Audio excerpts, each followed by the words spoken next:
¿Qué tal? Buenas tardes, muy buenas tardes. Bienvenidos a una emisión más de Analistas de la Noticia a través de ICN, una nueva conciencia. Gracias por seguirnos, gracias por compartir, gracias por darle me gusta. Los comentarios siempre constructivos, esos son los que esperamos día a día. Porque eso es lo que tratamos, es de construir un mejor país. Bueno, el Donald Trump disruptivo, ¿eh? Ahí en ese discurso de cierre, ahí la arremetió contra todo el mundo, principalmente el tema de migrantes. Vamos a ver si colocamos a Donald Trump ahí, qué fue lo que dijo sobre los migrantes y especialmente sobre El Salvador. Está desmintiendo a Nayib Bukele, ¿verdad? Pero qué tan cierto es lo que dice Donald Trump, qué tan informado está. ¿Qué base de datos tiene para hacer este tipo de aseveraciones? ¿O solamente son porque los discursos populistas existen de ambos lados? Tanto del lado republicano como del lado demócrata. Igual, en todas las partes ideológicas, tanto de la izquierda como la derecha, siempre. El discurso populista, es populista el discurso, punto. El tema migratorio en Estados Unidos es muy fuerte, ¿verdad? Y esto creo que hasta posteó en su cuenta por ahí. Posteó en su cuenta y dijo que iba a terminar el muro que él había construido, él había comenzado también. Y además, ¿qué fue lo que dijo? Ahí está en inglés, pero también están los subtítulos, ahí ustedes lo pueden leer. Vamos a ver qué es lo que dice Donald Trump en este cierre de campaña, en este cierre de discurso con referente a los migrantes en El Salvador. There in El Salvador, murders are down by 70%. Why are they down? Now, he would have you convinced that because he's trained murderers to be wonderful people. No. They're down because they're sending their murderers to the United States of America. This is going to be very bad. And bad things are going to happen, and you're seeing it happen all the time. That's why, to keep our families safe, the Republican platform promises to launch the largest deportation operation in the history of our country. Even larger than that of President Dwight D. Eisenhower. Bien, ahí está. Dice que reducción del 70% de los asesinatos y todo, pero que dice que le han mandado una gran parte hacia Estados Unidos de todos esos asesinos. O sea que lo que le está exportando son asesinos y que él va a cerrar completamente la frontera y eso lo ha tomado de discurso. Realmente, ¿qué se puede decir sobre esto? Vamos a consultarle esta tarde. Hemos invitado al doctor Nelson Castañeda, director de Seguridad y Justicia de la ACJ. ¿Qué piensa sobre esto? Este tipo de discurso es lo que pega en Estados Unidos. Hay una masa dentro de los propios Estados Unidos que los niveles académicos también y que aquel patriotismo está bien arraigado, o sea, principalmente en el área rural en Estados Unidos, que piensan como Donald Trump, o sea, que hay una discriminación completa hacia los migrantes. Y este tema migratorio siempre se convierte en tema popular, en tema de populismo. ¿Qué piensa sobre estas aseveraciones de Donald Trump hacia El Salvador y principalmente hacia Nayib Bukele, doctor? Gracias, buenas tardes. Buenas tardes, Carlos. Siempre es un placer, un gusto poder compartir en este espacio tan importante y tan escuchado. Mire, interesante, ¿verdad? Seguimos escuchando y la misma réplica de la campaña del gobierno anterior del señor Donald Trump, donde su principal promesa es cerrar completamente los accesos a Estados Unidos para aquellos migrantes que quieren cruzar de manera irregular. En este caso, él ha utilizado un ejemplo donde relaciona nuevamente al migrante latino con los problemas de violencia y homicidios en Estados Unidos, puesto que desde la campaña anterior él ha manifestado siempre de que son ellos los culpables, ¿verdad?, de los altos índices de violencia en Estados Unidos. En este caso, fíjese que es interesante lo que dice porque no es tan alejado de la realidad. Si bien el tema de la reducción de la violencia, la tasa de homicidios y la injerencia del crimen organizado en El Salvador ha reducido, de acuerdo a sus estadísticas, hemos consultado nosotros con autoridades de El Salvador y reconocen, ¿verdad?, de que en efecto uno de los problemas colaterales que ha generado el plan de control territorial de El Salvador es que los delincuentes han salido, ¿verdad?, de El Salvador y han huido a otros países donde hay una menor, un plan no tan fuerte o un sistema no tan contundente contra las maras y las pandillas.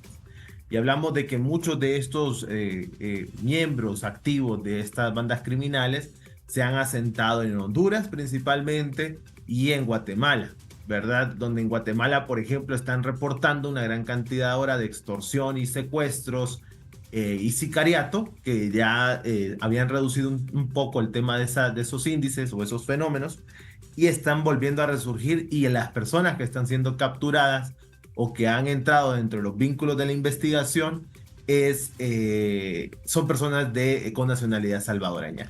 Lo mismo está ocurriendo en Honduras, donde muchos de estos miembros activos han sido acogidos por las bandas criminales aquí en el país, pero también se entiende, ¿verdad?, aunque no contamos con una cifra exacta ni tenemos la certeza, pero que muchos también de estos miembros han podido llegar a Estados Unidos. Entonces, es preocupante porque con esta propuesta o esta visión de este candidato presidencial de Estados Unidos, estaría arrastrando no solo a los migrantes salvadoreños que está mencionando, porque ahí entrarían todos en la bolsa, sino que también a aquellas otras nacionalidades latinas que también están tratando de emigrar para buscar otra opción para subsistir. Por ejemplo, ahorita en 2024, si usted me pone a ordenarle, en primer lugar, en la nacionalidad o el grupo o los ciudadanos de los países que más están migrando: Venezuela en primer lugar, en segundo lugar sigue Cuba, tercer lugar Haití, cuarto lugar Ecuador y quinto lugar Colombia. Entonces, el problema va a ser es que todos estos... ¿Y Honduras en qué lugar queda, doctor? Eso le digo de los que están entrando por la frontera de Honduras. Ok, bueno, así sí, que Honduras está hirviendo de paso. Están entrando por Honduras. Sí, correcto. Están Honduras como paso. Sí. Pero yo creo que ya que Honduras estaría casi al mismo nivel de Venezuela, ¿verdad? Por la cantidad de hondureños que a diario salen y que se reportan ya en la parte noroccidental del país. Pero con esto le estoy dando yo un ejemplo de que Trump dice en su discurso, ¿verdad?, que él va a concluir el plan que inició en su gobierno anterior, donde creo que van a hacer medidas más exhaustivas, medidas más contundentes para el control y retorno de los migrantes que viajan de manera irregular a Estados Unidos. Entonces, sí, la situación va a estar complicada. Habría que ver también a qué escala, ¿verdad?, llega el tema también del control del migrante para los que ya están allá. Entonces, el tema aquí, Carlos, es todos estos retornados, ¿verdad? ¿Qué va a hacer cada uno de estos países que hemos mencionado para contener, ¿verdad?, la cantidad de personas que van a retornar o que podrían retornar? ¿Y qué puede ofrecer el gobierno para mejorar la situación, ¿verdad?, del país en el ámbito del desarrollo, en el ámbito del empleo, de la salud, de la seguridad, precisamente porque son de los factores que impulsan el tema de la migración en estos países en vías de desarrollo. Ahora, hay cierta, mire, casi siempre lo que trascienden son ataques de migrantes contra migrantes en los Estados Unidos. No sé si ha dado cuenta usted de ese fenómeno, que es bien raro que es un migrante que esté atacando a un norteamericano, sino que generalmente es pleito por la cuestión cultural aquí, que los tragos y toda la cuestión esta que se generan más bien y que terminan en tragedias de migrantes contra los propios migrantes de otras nacionalidades. Pero digamos, no sé si el que intentó asesinar a Donald Trump era migrante, porque dice, está hablando de asesinos, o sea, no entiendo esa parte, si no la logro entender, ¿no? Mire, es que el tema de la violencia ahorita en Estados Unidos es un fenómeno bastante distinto a lo que ocurre en nuestros países, ¿verdad? En Honduras se delinque por la débil economía que tenemos. Y así pasa en Venezuela, así pasa en Colombia, en Guatemala, en estos países donde el tema económico ahorita está en una seria crisis, ¿verdad? En el caso de Estados Unidos hay diferentes fenómenos por los cuales la gente delinque, ¿verdad? Tenemos el caso de los mismos norteamericanos que generan violencia, pero ya es un tema cultural donde vemos que son los ataques a las escuelas, ataques en centros comerciales y que son mismos personas nacidas en Estados Unidos. Los ataques que usted menciona entre los mismos latinos, ¿verdad? Recuerde que desde años se sabe de que el latino prefiere evitar, ¿verdad? Involucrarse en un delito en contra de un norteamericano porque sabe el tipo de reacción o respuesta que podría tener el gobierno norteamericano en contra de ellos. Entonces, el latino suele evitar, ¿verdad? Incurrir en algún delito en contra de un norteamericano por ese motivo. En cambio, entre latinos, pues me imagino como usted lo manifiesta, tiene una tesis bastante acertada, es decir, pues como es entre las mismas culturas, entonces por ahí puede ser que la violencia se genere. Aparte que recuerde que la misma situación económica en Estados Unidos genera de que el latino, ¿verdad? Se asiente en zonas donde están habitando otros latinos, ¿verdad? Básicamente el gobierno logra de que estas personas no se mezclen, ¿verdad? Con las personas que ya son nativas del lugar, que ya son nacionalidad norteamericana. Entonces, estas zonas al final lo que se vuelven son pequeños extractos de estos países, ¿verdad? Porque ahí básicamente están en suelo norteamericano, pero todo lo que es la cultura, el convivio y todo es netamente bajo la cultura latina, que casi todos los países pues nos parecemos, y eso es una no sé si sea virtud o una característica de nosotros los latinos, que compartimos mucho la manera en cómo convivimos. Entonces, por ese lado, ¿verdad? También que la situación en Estados Unidos no es que está tan bien, ¿verdad? Respecto al tema de los trabajos y la economía. Y algunos, pues, que llegan allá también se aprovechan de esa, o lastimosamente no tienen cómo subsistir, y recurren al tema también de los asaltos, de la venta de drogas, que ese es otro tema que, pues, este señor Donald Trump ha manifestado en sus campañas, ¿verdad? De que no solo es que el latino lleva la violencia, sino que también lleva otras actividades ilícitas como la venta de drogas, la distribución de drogas. Entonces, para él ahorita en este momento, que está en una campaña populista, ¿verdad? Donde está diciendo lo que la gente quiere escuchar, está planteando que el perfil del latino es el problema central en este momento, o el migrante, ¿verdad? En general, porque no solo son los latinos. Está él pues armando su promesa, o está armando su campaña con ese enfoque, ¿verdad? De que va a controlar, va a despachar y va a cerrar las fronteras para todos aquellos que quieran llegar de manera irregular a Estados Unidos. Entonces esa es la preocupación que debe quedar en la mesa, ¿verdad? Los países también, como el nuestro, tienen que entender de que la situación contextual del país, coyuntural del país, debe de cambiar, porque si no, el mismo Estado está impulsando que estas personas se desplacen de manera irregular a estos países, y al final el impacto que se va a recibir cuando este tipo de medidas que él está prometiendo, si él llega a ganar, se ejecutan, va a ser bastante severo porque se va a disparar el tema de la crisis económica en Honduras. Doctor, pero también hay otra cuestión que se viene dando y es este último informe sobre el panorama general de lo que se está viviendo en el país, es decir, y de la advertencia que hacen los norteamericanos, principalmente lo del Departamento de Estado, en cuanto a los inversores, a la inversión y la situación económica que está viviendo el país. Ahora, ¿qué criterio le merece este tipo de informe?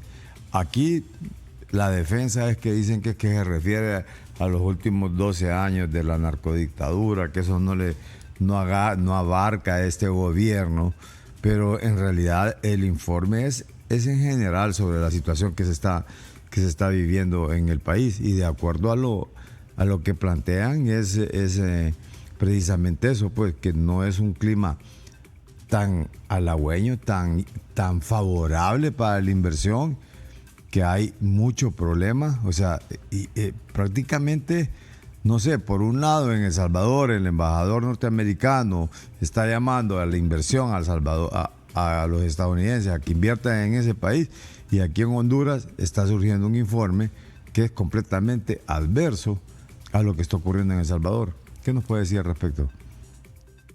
Mire, Carlos, mientras no se resuelva con la conflictividad interna en el gobierno, mientras no se vea un Congreso Nacional ordenado, trabajando de manera ordenada, mientras no se vean una mejora en los altos índices de violencia, de muerte de mujeres, de extorsión, aunque hay una reducción en los homicidios, pero todavía seguimos siendo los más altos, mientras Honduras no pueda brindar seguridad ciudadana, ¿verdad? Mientras Honduras no pueda asegurar una estabilidad económica, mientras Honduras no concluya con el tema del nepotismo, mientras Honduras no concluya o no busque una solución para el tema de la migración, el desplazamiento forzado, y mientras Honduras no se ordene, difícilmente vamos a ser atractivos nosotros para la inversión extranjera.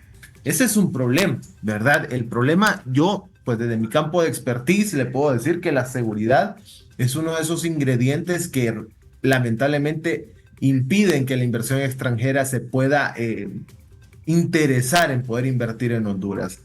Y por eso es que muchos inversionistas, ¿verdad?, ponen sus condiciones que en casi nada favorecen al país, pero básicamente ese era el sentido, por ejemplo, de la sede. Decían ellos, bueno, nosotros podemos ir a invertir a Honduras siempre y cuando ese pedazo de terreno o territorio donde yo vaya a invertir y a hacer desarrollo, yo tenga el control, ponga mis propias leyes, mi propia policía, mi propia jurisdicción, mi propia infraestructura sin la injerencia del gobierno. ¿Por qué? Obviamente ellos se basan en que el gobierno es inestable en Honduras. Vivimos en épocas de politización bastante fuertes, bastante dañinas. Y más aún que vamos hacia una época ahorita época electoral, donde pues sabemos que se van a ver situaciones bastante violentas, seguramente va a haber bastante inestabilidad, ¿verdad?, en el ámbito de la gobernabilidad y gobernanza del país. Entonces, a eso, ¿verdad?, los inversionistas cuidan su dinero. Los inversionistas son astutos, ¿verdad? No son millonarios porque no conocen o no saben cómo invertir su dinero. Entonces, la situación de Honduras es crítica. Hemos hecho convenios, el gobierno ha hecho convenios con otros países, ¿verdad? O ha suscrito préstamos con bancos, pero al final no se está viendo eso como una mejora así visible. Y eso pues le genera una mala perspectiva al país, una mala imagen, una mala publicidad. Porque mire, por ejemplo, usted menciona El Salvador. El Salvador viene y le vende ahora a los inversionistas que ha logrado ser el país más seguro de la región de Centroamérica. Y que ha reducido el 70%, que ahora ustedes pueden andar caminando a cualquier hora de la noche. Entonces, aunque son publicidad muy populista, pero él está mostrando estadística positiva. Entonces, y está buscando esa inversión y él está mostrando que está haciendo algo, ¿verdad? No me voy a meter en qué es lo que está haciendo, cómo lo está haciendo y cuáles son los medios como lo está aplicando, pero al menos el tipo está presentando un dato bastante importante, bastante interesante y que puede llamar la atención de la inversión. Caso contrario con Honduras, ¿verdad? Que Honduras lo que está vendiendo ahorita es que hay altas índices o tasas de violencia en el país, no solo en el tema de homicidios, estamos hablando de femicidios, extorsión, que ya cuando escuchan que la extorsión está alta, pues obviamente el inversionista dice, para que me vayan a extorsionar a una de las empresas que yo vaya a invertir o que yo vaya a instalar en Honduras, mejor me evito ese dolor de cabeza. Entonces, y aparte que estamos en un estado de excepción. Cuando uno habla de estado de excepción, es porque uno está en una crisis grave en el país. Y si le dicen a él de que llevamos ya, ¿qué? 18 meses bajo un estado de excepción, obviamente dice, no, la situación en Honduras es casi un estado de sitio, es un estado de guerra. Entonces, ahí es donde están esos elementos que lamentablemente tengo que decirlo. Sabemos que no es fácil, ¿verdad? También hay que reconocer que no es fácil solventar la situación heredada por Honduras, porque sí tenemos problemas muy, muy asentados, con un arraigo bastante fuerte, ¿verdad? Raíces que se permitieron que crecieran durante tantos gobiernos que por la ineficiencia, la falta de voluntad y determinación en mejorar las cosas y por la corrupción terrible, ¿verdad? Que se sigue manejando, ¿verdad? En estos gobiernos que han pasado por Honduras. Entonces, todo eso, todo ese cúmulo de situaciones nos mantienen como un país poco atractivo para la inversión, salvo que el país empiece a ceder, ¿verdad? De una manera en que el país no gana casi nada, sino que es más el inversionista, es más el empresario. Y lo que podría generar son unos cientos de empleos, ¿verdad? Que sí es importante porque la tasa de desempleo es uno de los graves problemas que también tiene el actual gobierno y que dejó también el gobierno anterior, pero es una situación de si el bien justifica los medios. Entonces, creo que los especialistas en materia económica y de finanzas lo han dicho bastante simple, ¿verdad? De que todas estas situaciones se deben de mejorar para volver a ser un país atractivo para la inversión extranjera. Ahora, lo sorprendente es la forma en que se le responde a este informe. O sea, la parte oficial del gobierno, la manera de responder a este informe, o sea, pareciera que no se acepta, o sea, y señalan que es una manera injerencista el informe, que es sesgado porque nunca se vino a consultar aquí ni nada, sino que, o sea, como que es una forma de defender algo que estamos viviendo aquí nosotros y que es como defender lo indefendible, pues, es decir, sin decirlo así, llanamente, pues, deberían de buscar una forma más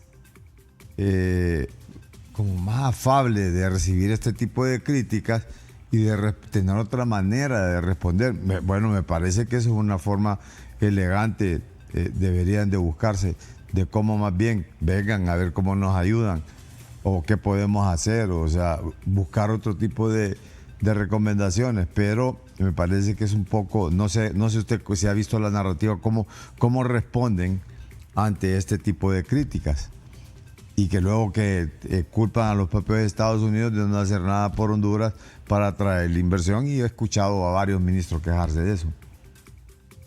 Sí, mire, las situaciones, como usted ya lo ha dicho, creo que hay un mal manejo de la comunicación estratégica dentro del gobierno y creo que hasta algunos funcionarios lo han mencionado, que la manera como se está gestionando la comunicación interna hacia lo externo para la población no ha sido lo adecuado porque se maneja más una estrategia de justificando la ineficiencia, culpando a algo que ya no está, ¿verdad?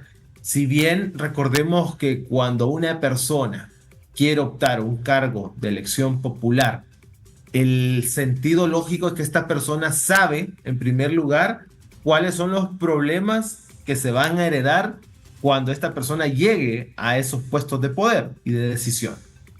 Número dos, esta persona tiene que tener la capacidad de poder solventar todos esos problemas que sabe que va a heredar. Y tres, tiene que tener también la humildad para aceptar cuando se equivoca o cuando no ha tenido éxito cada una de las acciones o planes que ha implementado para mejorar la situación. Porque sabemos que la situación en Honduras no es fácil, ¿verdad? Entonces, creo que lo que usted dice, el momento es ya dejarte justificar, ¿verdad? Echándole la culpa a otros, cuando ya sabemos que la situación pues no era fácil desde el momento que ellos andaban, el gobierno de turno andaba solicitando el voto para poder tener la oportunidad de dirigir la situación del país. Pero lo que uno esperaría más bien, como usted lo dice también, es que nuestros gobernantes digan, bueno, conforme a esto, estamos haciendo esto en este momento. Estamos tratando de cumplir esto. Estos son los retos. Estos son los tiempos que nosotros nos hemos planteado como equipo, como gobierno, para poder ir mejorando. Estos son los desafíos altos, los medios y los bajos. Ahorita estamos concentrados en estos desafíos o en estas barreras que las hemos catalogado como altas. Y esperamos que en los próximos 2 meses, en un mes, en 3 meses podamos ya resolver ese tema. Ocupamos que sociedad civil, que la empresa privada, que este sector u otro nos se acerquen a nosotros, establemos un diálogo nacional y busquemos una medida sana, ¿verdad? Donde nos involucremos todos, que sea integral para buscar una solución inmediata a ese problema e ir mejorando e ir avanzando, ¿verdad? Pero lamentablemente la percepción de la ciudadanía actual es que se está mucho justificando, culpando a otros que ya no están en el poder, ¿verdad? Y que poco o nada se está haciendo como acciones contundentes y oportunas, sino que más bien se está orientando más a quién va a quedar ahora en las próximas elecciones liderando el país. Entonces, eso es lo que adolece y eso es lo que impacta y eso es lo que genera esa conflictividad interna entre la sociedad. Eso es lo que enferma a la sociedad. La falta, o sea, más el tema de la politización, la politización de cada una de las acciones, el tema del conflicto entre partes, la falta de trabajo integral entre las instituciones, la falta de resultados, la falta de eficiencia. Entonces, todo eso enferma a la sociedad, todo eso mantiene convulsionada a la sociedad. Y mientras no se solvente eso, mientras el gobierno no entre bajo un esquema de mediador para mejorar la situación, calmar las aguas y empezar a pensar con mente fría cómo resolver la situación del país, entonces vamos a seguir bajo esa misma conflictividad y así vamos a seguir por muchos años más porque ningún gobierno ha podido restablecer, no ha podido sentar bases claras para mejorar la situación económica, la situación de seguridad, la situación de empleo, la situación de salud, la situación de educación en el país. Definitivamente hay elementos como la corrupción y todo esto que se da que siguen afectando y que está tan arraigado y que está tan enraizado que es difícil, ¿no? O sea, es difícil de cortarlo. ¿Y qué pasa? Viene otro gobierno y pasa lo mismo, o sea, pasa más de lo mismo y ha criticado al anterior y viene el otro, critica al otro que viene, critica al otro que no hizo y cuando ya está en el poder hace exactamente lo mismo y como viene con mañas antiguas hace peores cosas. Mire don Enrique Reina que eso fue lo que respondió a ese informe y realmente el problema lo tenemos los hondureños, también debemos de resolverlo los hondureños, pero ¿qué pasa? Nos señalan porque no podemos resolver nuestros problemas. Dice, con relación al informe de clima de inversiones 2024 presentado por el Departamento de Estado sobre Honduras, reafirmamos firmemente nuestra posición del principio de rechazar y condenar todo informe unilateral emitido por un Estado sin la autorización de otro. Los elementos mencionados contienen análisis basados en informes subjetivos y sin la participación del Estado de Honduras y sustentado en intereses parciales. Estos informes no contribuyen al mejor espíritu de las relaciones cordiales entre Estados. Entonces, ahí es donde hay que decirle, señores, en esto que ustedes nos están señalando, estamos haciendo esto. En esto otro, es que es la recomendación que hace el doctor Castañeda. Pues es decir, mostrarle con hechos algunas cosas de lo que ellos están señalando, pero si tiene un estado de sitio, un estado de excepción, por 14 veces, prolongado por 14 veces, que es un estado permanente, ¿qué país va a querer venir a invertir? Y hay un punto que usted señala, doctor, y es la extorsión. Pero, ¿qué sucede? Aquí se vende bien la idea, se dice, se ha bajado el índice de homicidios, e incluso creo que el propio Observatorio de la Violencia de la Universidad dice que es histórico que se ha bajado el índice de violencia o de homicidios en el país. Pero ¿qué pasa? ¿Qué pasa en la violencia de otros lados? Es decir, ¿por qué se ve solamente en número de homicidios, pero no se está viendo la violencia en el escenario de los desplazamientos que ha dicho usted mismo? Pues que los propios docentes andan buscando ya no ir a sus comunidades porque los están desplazando por crimen organizado o por maras y pandillas. La extorsión todavía continúa en el sector de empresarios, en el sector de transportistas. O sea, la violencia, o sea, hay varios tipos de violencia que no están siendo enfocados, solamente se enfocan exclusivamente al número de homicidios que han bajado, como que si realmente esa es la violencia, eso es lo que le marca la violencia, son las muertes, pero no las otras caras de la violencia. Al retorno nos da su comentario sobre esto.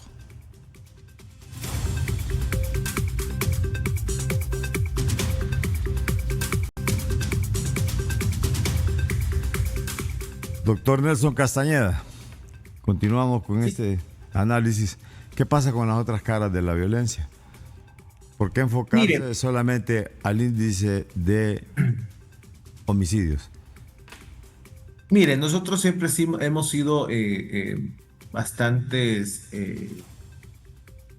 o tratar de ser bastantes objetivos con el tema de los resultados que se han obtenido. Y hemos siempre destacado de manera muy positiva el tema de la reducción de los homicidios, porque pues recordemos que el bien supremo protegido es la vida, ¿verdad? Y en primer lugar, qué bien, ¿verdad? Que Honduras se sumó a esa tendencia a la baja del tema de los homicidios a nivel regional, porque eso es una tendencia que se ha generado a nivel de región. Creo que pueden ser los esfuerzos, el tema de los convenios, programas que se han suscrito entre países, y eso ha permitido esa reducción importante en los homicidios, y creo que eso así se debe de mantener.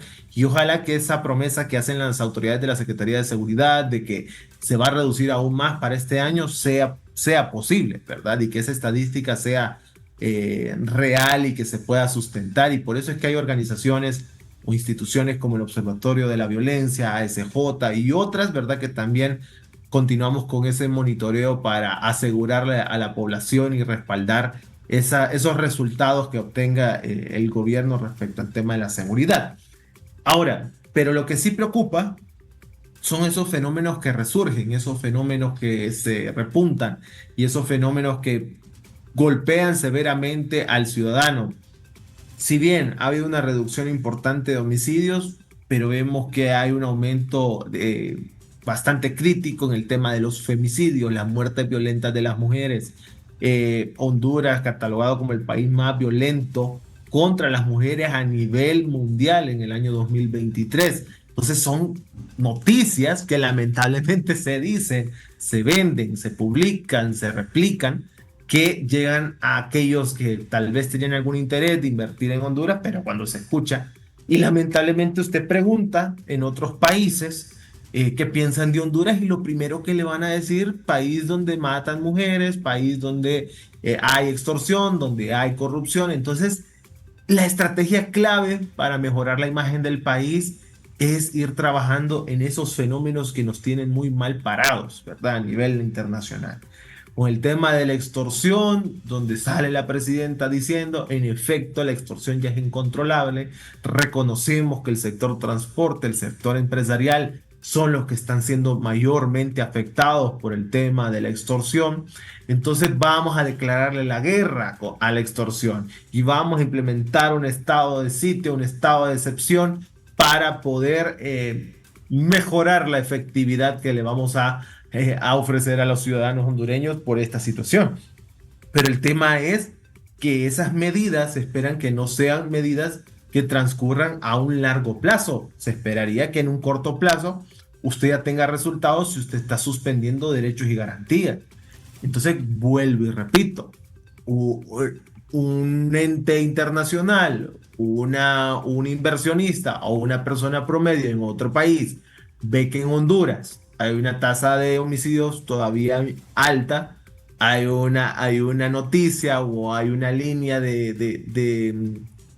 o hay un dato de que las mujeres es el país más violento para las mujeres, y hay un dato también que leen de que Honduras está bajo un estado de excepción por el tema de la extorsión y los delitos relacionados a ella. Entonces, la situación es crítica. Aparte que también leen, ¿verdad?, que el sistema penitenciario está altamente débil, que es un sistema penitenciario que muchos expertos también dicen que ni siquiera tenemos un sistema penitenciario, lo que tenemos es edificios con muros altos donde se trata de contener a personas para que no puedan salir de nuevo a la comunidad. Pero están trabajando de fuera, están trabajando de adentro, doctor. Pero mire, y ese es otro tema. Sí. Un país o un gobierno que ha tenido que recurrir nuevamente a las fuerzas militares para retomar el orden y el control en sistemas que ya han sido declarados como fallidos. Entonces, es por ello que usted ve que la policía militar se le ha dado la instrucción de intervenir estos centros penitenciarios, aunque ya se sabe, ya lo dicen los tratados, ya lo dicen los estándares internacionales y lo dice nuestra misma norma nacional, que ni los militares ni los policías pueden ser los que custodien el sistema nacional penitenciario. Lo prohíbe la ley, incluso de que sean custodios. Entonces, ahí es donde también tiene esas tareas pendientes el gobierno de cómo va a solventar esa situación. Nosotros podemos reconocer, ¿verdad?, de que la policía militar está teniendo éxito en mantener el orden y el control dentro de los centros penitenciarios porque ya era algo insostenible. Pero lo que sí no estamos viendo nosotros es cuál va a ser ese plan de transición para, número uno, refundar un sistema nacional penitenciario, ¿verdad? Empezar de cero con un sistema fortalecido, adecuado, protegido, ¿verdad? Respaldado. Y cómo vamos a asegurar, ¿verdad?, de que este sistema penitenciario que se implemente en el país va a tener la efectividad esperada, ¿verdad? Sin necesidad siempre de estar recurriendo a las Fuerzas Armadas cuando, pues, lamentablemente, algún sistema de seguridad o el sistema de seguridad ciudadana en general no funcione. Entonces, esas son las situaciones que uno pues adolece, que uno le preocupa y que uno está obligado a señalar como sociedad civil para que el gobierno y la población sepan en qué condiciones nos encontramos en la actualidad. Pero también se ha dicho de desmilitarizar la sociedad, pero bien ahora se está están bien militarizando nuevamente la sociedad. Y sobre estos planteamientos que hace el jefe de la policía, de militar del orden público, de dos cosas: de la edad punible, que ustedes se han pronunciado como ACJ también, y lo otro es de sacar a trabajar a los reos. ¿Qué piensan sobre estas dos situaciones como ACJ, doctor? Sí, mire, es que ahí el tema es, por eso y repito, ¿verdad? La famosa frase zapatero a su zapato, ¿verdad? Yo considero que las Fuerzas Armadas, la Policía Militar, ha venido a cumplir un mandato emitido por la presidenta y al final, pues, se siente cuando está la presencia militar en estos sectores donde hay una grave debilidad en materia de seguridad. Pero ellos están como un apoyo, ¿verdad? Debería de verse así, transitorio. Porque ya existen las instituciones, los funcionarios o los elementos que ya la ley establece que son los que deben de estar cubriendo esas necesidades y no son las Fuerzas Armadas. Respecto a esas valoraciones, pues bueno, cada funcionario tiene el derecho, ¿verdad?, de poder proponer cuál es la iniciativa o cuál es la estrategia que él considera sería oportuna. Pero para eso hay detrás de esa iniciativa un engranaje de diferentes sectores sí, sectores o instituciones dentro del Estado que deben de evaluar, analizar, estudiar las iniciativas antes de que éstas vayan a ser discutidas y aprobadas dentro del Congreso Nacional. Entonces, por ejemplo, el tema de reducir la edad punible, nosotros lo decíamos. En Estados Unidos se hace, ¿verdad? Pero en Estados Unidos recordemos que es un país que no promulga el tema de la defensa de los derechos humanos. Ellos establecen sus propias normas basadas en lo que ellos consideran correcto. Pero En cambio, pero cuestionan afuera, doctor. sí, Cuestionan la violación de derechos humanos afuera. Es como una doble moral, ¿no? Es decir, cuestionan sí. afuera, pero adentro no lo aplican. Ese es un tema aparte que creo que sí merece como un análisis porque, en efecto, ¿verdad? Estados Unidos aplica situaciones que allá, ¿verdad? Pero que en estos países usualmente ellos hacen recomendaciones o señalan como deficiencias. Y sirven hasta de indicadores para soltar plata de inversión, para soltar una serie de beneficios para un país. Toman en cuenta mucho la violación a los derechos humanos, claro, índices de corrupción y otro tipo de situaciones. Pero bien, continuemos mejor con el sí. Entonces, en ese ámbito, lo que sí es que como Honduras sí se encuentra suscrito a diferentes tratados, convenciones, mucho relacionadas con el tema de la defensa y el interés superior del niño. Entonces, Honduras no puede, ¿verdad? En esa medida poder implementar este tipo de estrategias o iniciativas porque eso vendría a generarle un conflicto internacional y lo obligaría incluso, si quiere continuar con esa situación, a renunciar a convenciones y tratados que hasta suscrito y eso pues al final le genera un fuerte impacto económico y de cooperación al país por este tipo de situaciones. Otra cosa que nosotros mencionábamos en nuestro pronunciamiento es que esto ya no es primera vez que se menciona, ya se había hablado de reducir la edad punible creo que a 16 años, porque también es evidente que la adolescencia en Honduras es la materia prima más barata para el crimen organizado, la más fácil de adecuar, de entrenar, de imponerle, ¿verdad? Ejecutar acciones ilegales. O sea, la juventud usualmente es la que es utilizada para el narcomenudeo, para el sicariato, para el tema de la extorsión, el cobro, la entrega de la carta extorsiva, porque también el crimen organizado sabe que estas personas pues no pueden ser juzgadas como un adulto. Entonces tienen mayor apertura.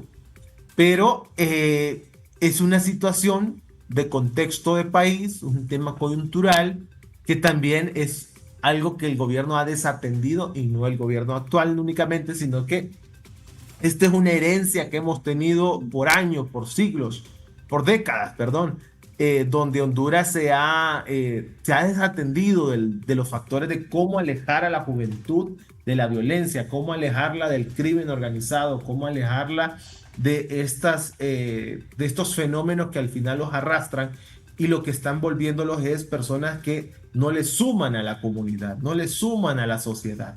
Entonces, ya Honduras tiene una legislación que aborda la situación de los menores en conflicto con la ley.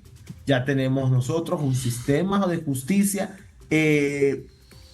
concentrado o centrado, ¿verdad?, en trabajar con esta niñez que comete o que infringe alguna ley. Pero ahí habla no de únicamente privar de la libertad al joven solo porque cometió un delito, sino que ahí obliga al Estado a sentarse y a trabajar con estos jóvenes en la rehabilitación, en su reeducación y en su reinserción a la comunidad. Pero el problema en Honduras es que cómo rehabilito al que tal vez nunca estuvo habilitado, cómo reeduco al que nunca estuvo educado. Entonces, el problema se genera cuando el Estado tiene sistemas o un sistema débil de educación, un sistema débil de trabajo, un sistema débil de salud, un sistema débil de seguridad.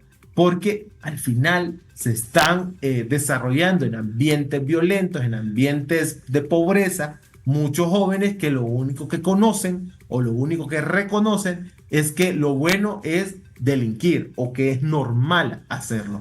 Y ese es un problema que la misma ineficacia y inoperatividad o deficiencia del gobierno ha permitido. Entonces, muchos de estos jóvenes que delinquen son una responsabilidad del Estado por su corrupción, por la falta de inversión o la falta de fortalecimiento institucional como debería. Entonces es ahí donde tienen esa alta tarea y tienen esa alta responsabilidad de cómo habilitar o rehabilitar a aquellos jóvenes para que se vuelvan personas de bien, ¿verdad?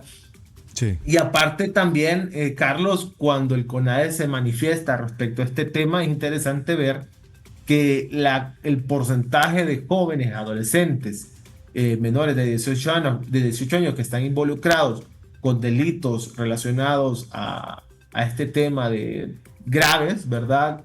Es apenas el 7%. Entonces, ese 7% lo veo yo más factible, un gobierno trabajando por ese 7%, rehabilitándolo, readecuándolo, mostrándole lo que es el bien, ¿verdad? Mostrándole ser ciudadanos de bien, ciudadanos de provecho, ciudadanos que entiendan que las cosas se pueden hacer bien si se respetan las leyes, si se vive bajo una convivencia sana. Esa es la verdadera responsabilidad del gobierno, no encerrar muchachos de 16 años, de 15 años, de 14 años, no sé cuál es la propuesta de hasta qué edad se quiere reducir según las autoridades que lo están comentando en este momento, pero de qué utilidad o qué tipo de alcance u objetivo quiere estas personas que están manifestando de que se debe reducir la edad punible en Honduras, de meter a un muchacho de 15 años a convivir con adultos miembros de bandas criminales, porque lo que va a ir es a una escuela del crimen, lo que va a ir es a graduarse al final de todo lo que no aprendió en la calle, lo va a terminar de aprender en un centro penitenciario. Ha sacado un doctorado. Sí, y cuando esa persona salga de ahí, va a ser una persona sumamente peligrosa para la sociedad, y eso más bien va a acarrear tipo una bomba de tiempo, porque todas las personas que salgan más bien van a generar un mayor conflicto en la sociedad. Entonces, la tarea del Estado es trabajar con ellos, rehabilitarlos, readecuarlos, reintegrarlos, ¿verdad?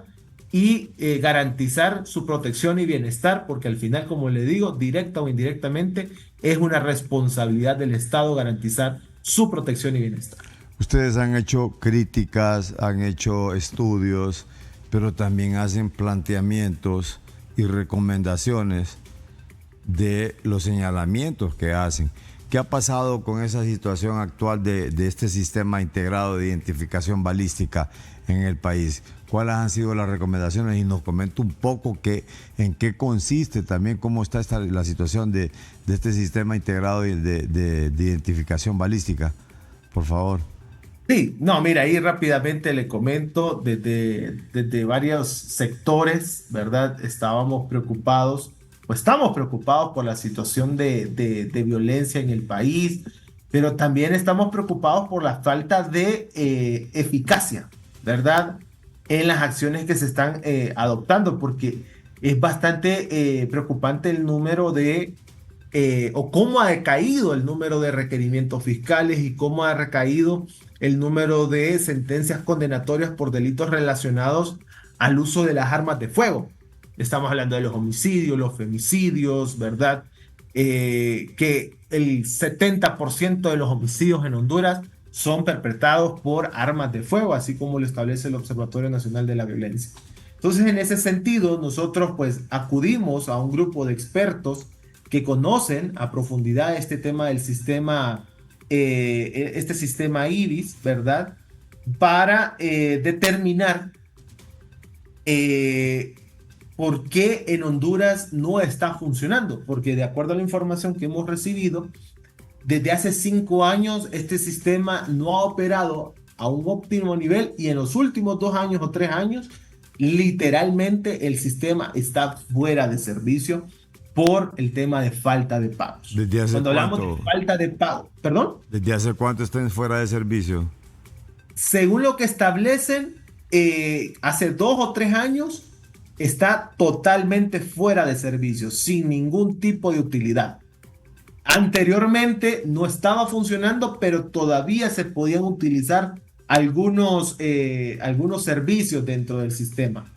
Pero ahora ni a la base de datos pueden acceder. Y este sistema perdón, disculpe, déjemelo ahí en pantalla. Y ese sistema lo posee todavía el Ministerio Público, como lo señalan ustedes, a través de sus... El sistema es un conjunto de equipos, ¿verdad?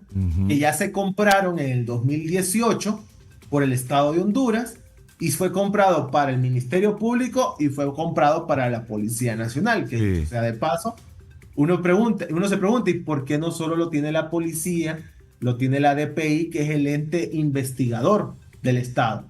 Pero como no voy a entrar mucho a detalle, pero el tema es que existe una desconfianza entre las instituciones y cada institución quiere mejor tener su parte investigativa. Entonces se hace una mayor inversión para favorecer o evitar mayor conflicto entre las instituciones y mejor que cada una tenga su sistema y cada una pueda investigar. Entonces, en este caso, la DPI en sus laboratorios tiene el equipo, el sistema IBIS completo, y el Ministerio Público a través de Medicina Forense también tiene su equipo. Pero no funciona. Ambos equipos hacen lo mismo, ¿verdad? Ambos equipos hacen el mismo tipo de actividad. Pero el problema es que ambas instituciones adolecen y se quejan de que lo que no tienen es recurso humano, de lo que no tienen es presupuesto. Entonces, uno diría, ¿y por qué no se unen? ¿Por qué no trabajan de manera integral? Porque este sistema no solo lo maneja una. No, no se puede. Literal, cada institución tiene que tener su sistema porque existe esa desconfianza. Que ese es un tema que se debería de hablar con las actuales autoridades para ver si... Porque este es un tema anterior, pero habría que ver con las actuales autoridades si se pueden sentar, ¿verdad? El Ministerio Público, la policía, y ver de qué manera pueden trabajar al menos en restaurar este equipo, ¿verdad? Al menos una de las dos instituciones y retomar el análisis balístico básico que deberíamos de estar teniendo en un país como Honduras donde hay donde hay tasas de violencia bastante altos. Entonces, mire, son datos importantes, ¿verdad? Del 2005 al 2022, más de 69,000 personas perdieron la vida por herida de arma de fuego en Honduras. Casi el 80% de los homicidios, yo dije más de 70, pero es casi el 80, porque es 79.6%, ¿verdad? Son cometidos por armas de fuego. Para que la gente que nos está escuchando entienda, el IBIS viene siendo como un registro nacional de las personas para los casquillos y las balas que nacen en las escenas del crimen.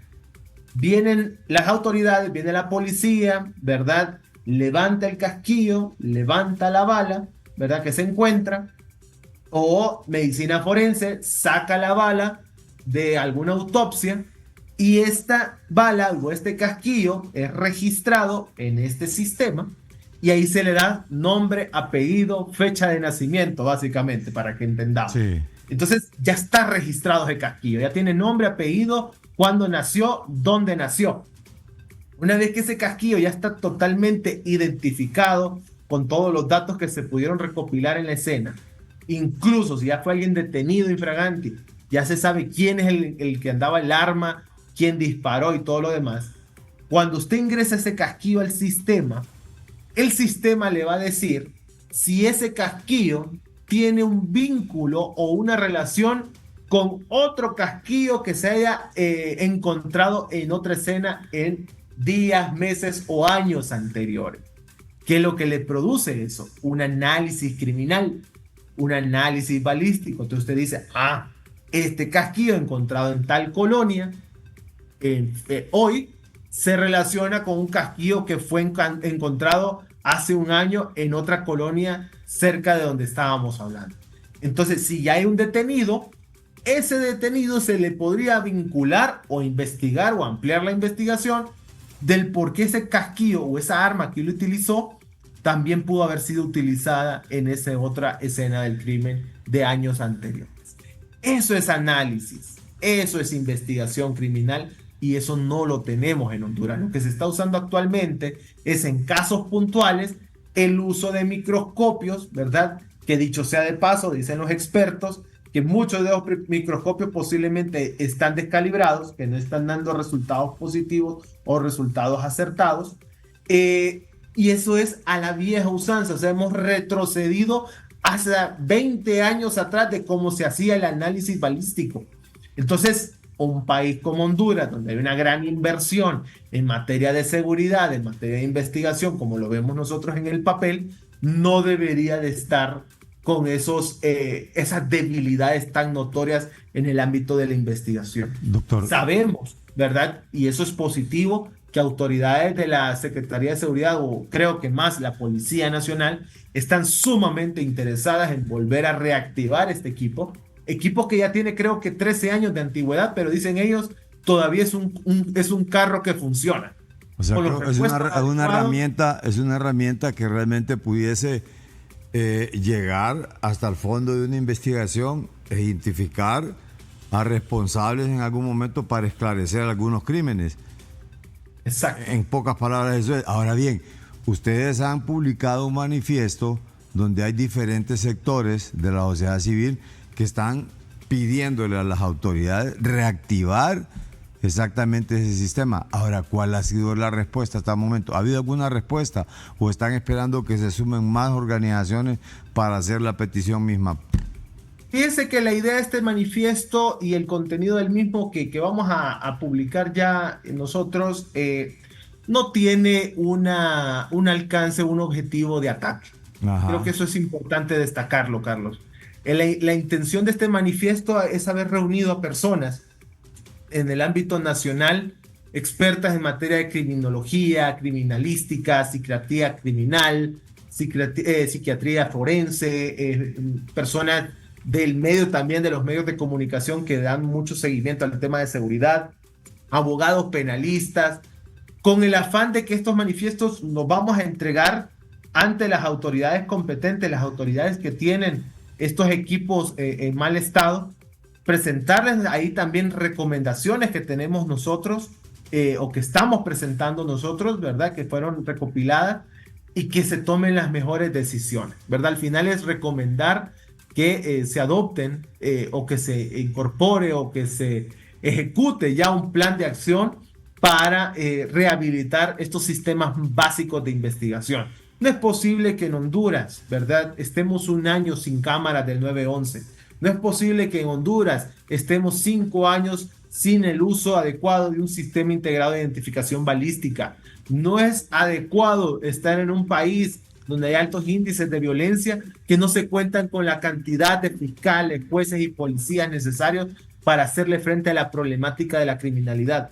No es posible que vivamos también en un país donde no se esté investigando delitos relacionados a los lavados de activos, ¿verdad? El lavado de activos es un delito o una investigación que se ha debilitado en gran medida en Honduras. Entonces, esas líneas de acción, esos objetivos que debe de cumplir las autoridades o el sistema de justicia penal deben ir enfocados en una persecución penal estratégica, pero basado también en la innovación tecnológica para lograr desarticular bandas criminales, porque se lo digo, actualmente lo que se sigue observando es que se está atacando el problema por las orillas y no se está atacando el problema de manera central, no se está llegando a los cabecillas, no se está llegando o no se está persiguiendo el flujo del dinero que se percibe producto de estas ilegalidades. Entonces, hacia eso queremos llegar con estas opiniones generadas en este manifiesto, que lo haremos llegar a las autoridades.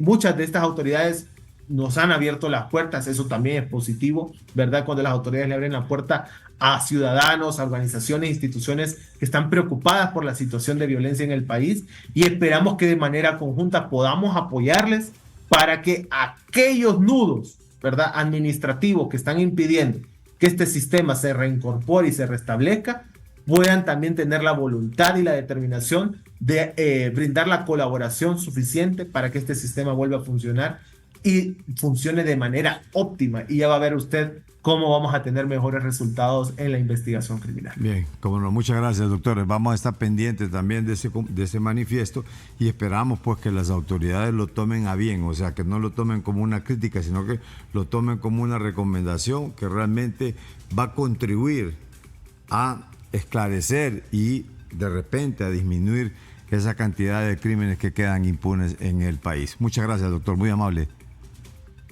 No, fue un placer y muchas gracias a ustedes siempre por acompañarnos, por dar esta cobertura a nuestros temas.